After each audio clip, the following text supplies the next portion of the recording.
Hi friends, ഇന്നേ നല്ല അടിപൊളി ഒരു റെസിപ്പിയാണ് കാണിക്കുന്നത്. ഒരു പാനിലേക്ക് കോളിഫ്ലവറും പിന്നെ മുട്ടയൊക്കെ ചേർത്ത് ഉണ്ടാക്കാൻ പറ്റുന്ന നല്ല അടിപൊളി ഒരു ഐറ്റമാണ് ഉണ്ടാക്കുന്നത്. ഈ രണ്ട് കോമ്പിനേഷൻ ഇതുവരെയും ട്രൈ ചെയ്തിട്ടില്ലാത്തവർ ആരെങ്കിലും ഉണ്ടെങ്കിൽ ഇതൊന്ന് ട്രൈ ചെയ്ത് നോക്കൂ. നല്ല ടേസ്റ്റ് ആണ്, എല്ലാവർക്കും ഇഷ്ടമാവും. എന്നാൽ ഇതെങ്ങനെ ഉണ്ടാക്കുന്നതെന്ന് കണ്ടു നോക്കിയാലോ. അതിനു മുന്നേ ഈ ചാനൽ ഇതുവരെ സബ്സ്ക്രൈബ് ചെയ്ത ആരെങ്കിലും കാണുന്നുണ്ടെങ്കിൽ പ്ലീസ് ഒന്ന് സബ്സ്ക്രൈബ് ചെയ്ത് സപ്പോർട്ടോടെ ചെയ്തേക്കണേ. ഇതുണ്ടാക്കാനേ ആദ്യം നമ്മുടെ ഈ കോളിഫ്ലവർ ഒക്കെ ഒന്ന് വേവിച്ചെടുക്കണം. അതിന് വേണ്ടിയിട്ട് ഒരു പാത്രത്തിൽ കുറച്ച് വെള്ളം ഞാനൊന്ന് അടുപ്പത്തേക്ക് വെച്ചിട്ടുണ്ട്. ഇനി അതിലേക്ക് ആവശ്യത്തിനുള്ള ഉപ്പ് അങ്ങ് ചേർത്ത് കൊടുക്കാം. ഈ കോളിഫ്ലവർ വേവാൻ ആവശ്യത്തിനുള്ള ഉപ്പ് ചേർത്താൽ മതിയാവും. ഇനി അതൊന്ന് ചെറുതായിട്ടൊന്ന് തിളച്ച് വരുമ്പോഴേക്കും നമ്മുടെ ഈ കോളിഫ്ലവർ ഒക്കെ ഒന്ന് അരിഞ്ഞ് ഇട്ട് കൊടുക്കാം. അപ്പോൾ ഇതൊന്ന് തിളച്ച് വന്നിട്ടുണ്ട്. അപ്പോൾ നമുക്ക് കോളിഫ്ലവർ, ഞാൻ ആ ഫുള്ള് കോളിഫ്ലവർ എടുത്തിട്ടില്ല, അതിൻ്റെ പകുതി മാത്രമേ എടുത്തിട്ടുള്ളൂ. അത് അത്യാവശ്യം വലിയതായിട്ട് തന്നെ ഒന്ന് അരിഞ്ഞിട്ട് ചേർത്ത് കൊടുക്കാവേ. ഇതൊരു 5 മിനിറ്റ് വേണ്ട, ഒരു 3-4 മിനിറ്റൊക്കെ ഒന്ന് തിളയ്ക്കുമ്പോഴേക്കും ഇത് അങ്ങ് വെന്ത് കിട്ടുമേ. അപ്പോൾ ഒരു 3-4 മിനിറ്റ് അവിടെ ഇരുന്നൊന്ന് വേവട്ടെ. ഇപ്പോൾ ഒരു 4 മിനിറ്റ് കഴിഞ്ഞിട്ടുണ്ട്. നമ്മുടെ കോളിഫ്ലവർ ഒക്കെ നല്ല അടിപൊളിയായിട്ട് വെന്ത് വന്നിട്ടുണ്ട്. നമുക്കിനി ഈ വെള്ളത്തിൽ നിന്ന് ഇത് അങ്ങോട്ട് എടുത്ത് മാറ്റി മറ്റൊരു പാത്രത്തിലോട്ടൊന്ന് വെക്കാവേ.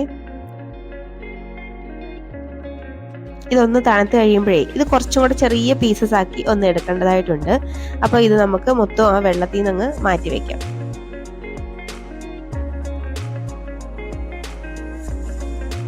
ഇപ്പം ഞാൻ എല്ലാം ഒന്ന് മാറ്റിയിട്ടുണ്ട്. ഇനി നമുക്ക് കറി ഉണ്ടാക്കാം. അതിന് വേണ്ടിയിട്ടേ ഒരു ഫ്രൈയിങ് പാൻ ഒന്ന് എടുത്ത് അടുപ്പത്തേക്ക് വെച്ചിട്ട് അതിലേക്ക് ഒരു അത്യാവശ്യം വലിയ പീസ് ഒരു ബട്ടർ ഇട്ടൊന്ന് മെൽറ്റാക്കി എടുക്കാം. ഇനിയിപ്പോൾ നിങ്ങളുടെ കയ്യിൽ ബട്ടർ ഇല്ലെങ്കിൽ വിഷമിക്കേണ്ട, ഓയിൽ ചേർത്താലും മതിയാവും. എൻ്റെ കയ്യിൽ ഉള്ളത് കൊണ്ട് ഞാൻ ചേർത്തതാണേ. അപ്പോൾ ഇത് നന്നായിട്ടൊന്നങ്ങ് മിക്സാക്കി എടുക്കാം. അതായത് ഈ ബട്ടർ ഒന്ന് മെൽറ്റാക്കി എടുക്കാം. അതായത് ഈ ബട്ടർ മെൽറ്റാക്കുമ്പോൾ എപ്പോഴും ലോ ഫ്ലെയിമിൽ വെച്ചിട്ട് വേണം കേട്ടോ ഒന്ന് മെൽറ്റാക്കാൻ, അല്ലെങ്കിൽ ഇത് കരിഞ്ഞു പോവും. ഇനി അതിലേക്ക് 1 ടീസ്പൂൺ ചെറുതായിട്ട് അരിഞ്ഞ വെളുത്തുള്ളി അല്ലി എടുക്കാം. ഇനി അതൊന്ന് മിക്സാക്കി എടുക്കാം. ഈ ബട്ടറിൽ കിടന്ന് നന്നായിട്ടൊന്ന് മൂത്ത് വരട്ടെ. ഇതിപ്പോൾ നന്നായിട്ടൊന്ന് മൂത്ത് വന്നിട്ടുണ്ട്. ഇനി നമുക്കിതിലേക്ക് സവാള ചേർത്ത് കൊടുക്കാം. ഞാനിവിടെ 2 മീഡിയം സൈസ് സവാള എടുത്തിട്ടുണ്ട്. അത് നന്നായിട്ട് ചെറുതായിട്ടൊന്ന് അരിഞ്ഞു കൊടുത്തിട്ടുണ്ട്. നമ്മൾ ഇതിലേക്ക് ചേർക്കുന്ന എല്ലാ വെജിറ്റബിൾസും നല്ല പൊടിയായിട്ട് അരിഞ്ഞിട്ട് വേണം ഒന്ന് ചേർത്ത് കൊടുക്കാനേ. അപ്പോൾ ഇനി ഒരു പച്ചമുളകും കൂടെ ഞാൻ എടുത്തിട്ടുണ്ട്. അതും കൂടെ ചേർത്തിട്ട് ഇത് നന്നായിട്ടൊന്ന് വഴറ്റിയെടുക്കാം. ചെറുതായിട്ട് ഇതിൻ്റെ കളറൊക്കെ ഒന്ന് മാറി വരണം, അതുവരെ ഒന്നങ്ങ് മിക്സാക്കി എടുക്കണം. ശരിക്കും പറഞ്ഞാൽ നല്ല അടിപൊളി ഒരു റെസിപ്പിയാണ്. ഇനിയിപ്പോൾ കോളിഫ്ലവർ കഴിക്കാത്തവർക്ക് പോലും കഴിക്കാൻ ഇഷ്ടപ്പെടുന്ന ഒരു ഐറ്റമാണ് കേട്ടോ. കുട്ടികളൊക്കെ ചോദിച്ച് വാങ്ങിച്ച് കഴിക്കുന്ന ഒരു ഐറ്റമാണ് കേട്ടോ. അപ്പോഴും ഒരു വട്ടമെങ്കിലും ഒന്ന് ട്രൈ ആക്കേണ്ട ഐറ്റമാണ്. അപ്പോൾ നമ്മുടെ സവാളയൊക്കെ ഒന്ന് വഴണ്ട് വന്നിട്ടുണ്ട്. അത്യാവശ്യം കളറൊക്കെ ഒന്ന് മാറി വന്നിട്ടുണ്ട്. ഈ സമയം ഇതിലേക്ക് ഒരു 2 തക്കാളിയും കൂടെ ഞാനൊന്ന് ചേർത്ത് കൊടുക്കുന്നുണ്ട്. തക്കാളിയും ഞാൻ ചോപ്പറിൽ നന്നായിട്ടൊന്ന് ചോപ്പ് ചെയ്ത് തീരെ പൊടി കഷ്ണങ്ങളാക്കി ഒന്ന് ചേർത്ത് കൊടുക്കുകയാണ്. അപ്പം ഇതും കൂടെ അങ്ങോട്ട് ചേർത്തിട്ട് ഈ തക്കാളിയുടെയൊക്കെ പച്ചമണമൊക്കെ ഒന്ന് മാറി ഒന്ന് വെന്ത് വരുമല്ലോ, അതുവരെ ഒന്നങ്ങ് വഴറ്റിയെടുക്കാം.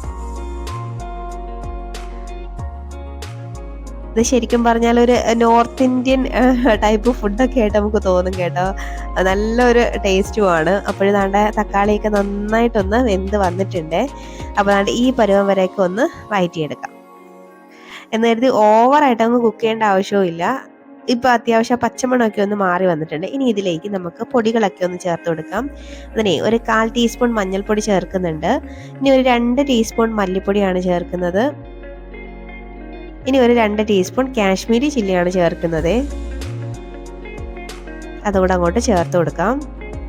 ഇനി ഞാനേ 1 ടീസ്പൂൺ ചിക്കൻ മസാല ചേർക്കുന്നുണ്ട്. ഈ ചിക്കൻ മസാല ചേർത്താൽ ഈ കറിക്ക് നല്ലൊരു ടേസ്റ്റാണ്. ഇനിയിപ്പോൾ ഇതില്ലെങ്കിൽ ഗരം മസാല ചേർത്താലും മതി. ഇനി നന്നായിട്ട് പൊടികളുടെ പച്ചമണമൊക്കെ ഒന്ന് മാറുന്നവരെയും ഒന്നങ്ങ് വഴറ്റിയെടുക്കാം.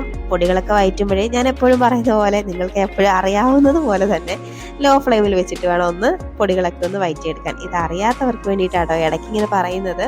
അപ്പോഴിത് നന്നായിട്ടൊന്ന് മിക്സാക്കി ഈ പരുവം വരെ ഒന്നങ്ങ് മിക്സാക്കി എടുക്കാം. ഇപ്പോൾ പൊടികളുടെ പച്ചമണമൊക്കെ ഒന്ന് മാറി വന്നിട്ടുണ്ട്. തക്കാളിയൊക്കെ നന്നായിട്ടൊന്ന് കുഴഞ്ഞ് വന്നിട്ടുണ്ട്.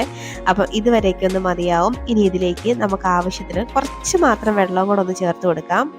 ഞാൻ ഒരു 1/4 കപ്പ് വെള്ളമേ ചേർത്തിട്ടുള്ളൂ. ചേർത്തിട്ട് ഇത് നന്നായിട്ട് ഈ മസാലയായിട്ടേ നന്നായിട്ടൊന്നങ്ങ് മിക്സാക്കി എടുക്കാം. ഇത് ഒരുപാട് ഗ്രേവി ആയിട്ട് വരുന്ന കറിയൊന്നും അല്ല കേട്ടോ. അതുകൊണ്ട് അധികം വെള്ളം ചേർക്കേണ്ട ആവശ്യമില്ല. ഇത് നന്നായിട്ടൊന്നങ്ങ് മിക്സാക്കി എടുക്കാം.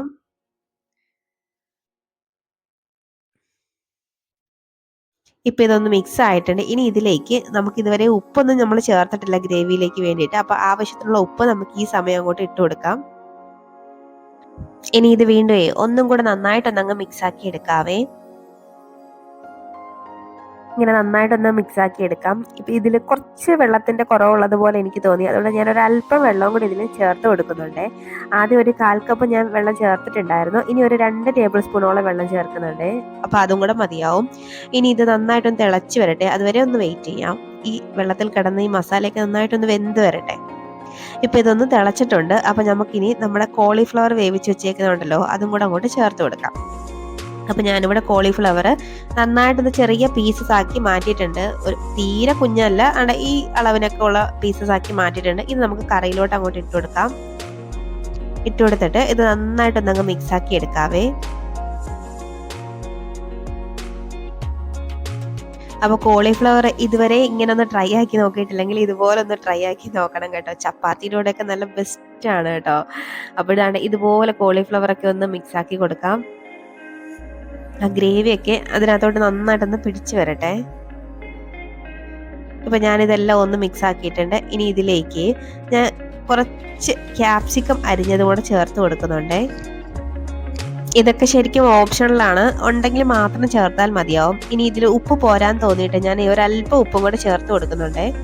ചേർത്തിട്ട് വീണ്ടും ഇതൊന്നും കൂടെ അങ്ങ് മിക്സ് ആക്കി എടുക്കാം. ഇനി നമുക്കിതൊന്ന് അടച്ചു വെച്ച് വേവിക്കണം. ആ കോളിഫ്ലവറിൽ മസാലയ്ക്ക് ഒന്ന് പിടിക്കാൻ വേണ്ടിയിട്ടാണ്. അപ്പോൾ ഇത് അടച്ചു വെച്ചിട്ട് 2 മിനിറ്റ് ഒന്ന് വേവിച്ചെടുക്കാം. അതുവരെ അവിടെ നിന്നൊന്ന് വേവട്ടെ. ഇപ്പോൾ അതാണ്ട് ഒരു 2 മിനിറ്റ് ഒക്കെ ഒന്ന് കഴിഞ്ഞിട്ടുണ്ട്. അതുകൊണ്ട് ആ മസാലയൊക്കെ കോളിഫ്ലവറിലൊക്കെ ഒന്ന് പിടിച്ച് വന്നിട്ടുണ്ട്. ഇതുവരെയൊക്കെ ഒന്ന് മതിയാവേ. ഇനി നമുക്കിതിലേക്ക് നമ്മുടെ മെയിൻ ഇൻഗ്രീഡിയൻ്റ് ആയിട്ടുള്ള നമ്മുടെ മുട്ട അങ്ങോട്ട് ചേർത്ത് കൊടുക്കാം. ഞാനിവിടെ 4 മുട്ടയാട്ടോ എടുത്തേക്കുന്നത്. നിങ്ങൾക്ക് 5 6 ഒക്കെ എടുക്കാം. ഞാനൊരു 4 എണ്ണം എടുത്തിട്ടുള്ളൂ. അതുകൊണ്ട് ഇതുപോലെ പൊട്ടിച്ചങ്ങോട്ട് ഒഴിച്ചു കൊടുക്കാം. ഉടയാതെ ഒന്ന് ഒഴിച്ചു കൊടുക്കാവേ. ഇനി ഇതിലേക്ക് ആ മുട്ടയ്ക്ക് ആവശ്യത്തിന് കുറച്ച് ഉപ്പും കൂടെ മുകളിലോട്ടൊന്ന് വിതറി കൊടുക്കാം. ഇനി ഇതിലേക്ക് കുറച്ച് ചില്ലി ഫ്ലെക്സ് ആണ് ഞാൻ ഇട്ട് കൊടുക്കുന്നത്. അതും കൂടെ ചേർത്ത് കൊടുക്കാം. നിങ്ങൾക്ക് ഇഷ്ടമാണെങ്കിൽ കുരുമുളക് പൊടി ചേർത്ത് കൊടുക്കാം. ഞാനിപ്പോൾ കുരുമുളക് പൊടി ചേർക്കുന്നില്ല. ഇനി ഇതിലേക്ക് കുറച്ച് ചീസ് സ്ലൈസ് ആട്ടോ ഞാൻ ഇട്ട് കൊടുക്കുന്നത്. ചീസ് സ്ലൈസ് ഒന്ന് പിച്ചി ഇട്ട് കൊടുക്കുകയാണ്. നിങ്ങളുടെ കയ്യിൽ മൊസറല്ല ചീസ് ഉണ്ടെങ്കിൽ അത് നല്ലതാണ്. ഇനി ചീസ് ഒന്നും ഇല്ലെങ്കിലും കുഴപ്പമില്ല.